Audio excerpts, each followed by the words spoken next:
Many years ago, back in the MSN Messenger era, Ben met a girl. They instantly clicked and slowly started talking about more intimate things, eventually exchanging photos, as was common back then. The girl only ever sent mysterious, partly obscured photos of her face, but from what Ben could see, she looked beautiful. She lived in a village at the edge of the world.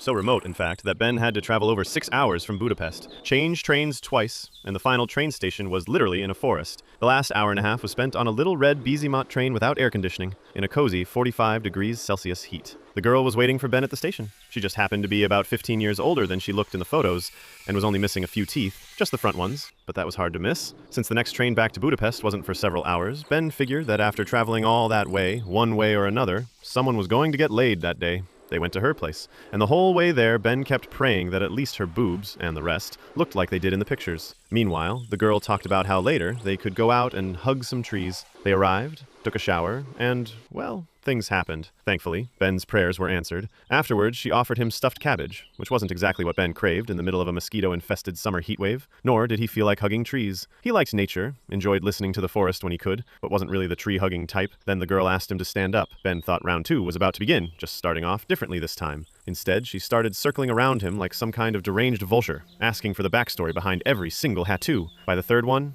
Ben had had enough. While she was in the bathroom, Ben texted his younger brother to call him with an emergency and say something terrible had happened, so he could get out. His brother called. Ben put it on speaker, making sure the girl could hear everything. His brother, fake crying, said he'd been taken to jail because he got caught peeing into a police car's gas tank. Luckily, the girl didn't realize that's not exactly how things work. He claimed they had searched his anus and even pulled out one of his teeth. Ben tried not to laugh out loud. The girl was horrified and insisted he leave right away. This was serious, so Ben bailed. He waited for an hour in the middle of the forest for the next train, half expecting the woman to come after him. Thankfully, she didn't. The next day on Messenger, they agreed that it had been nice, but Ben's family situation was just too complicated for things to continue.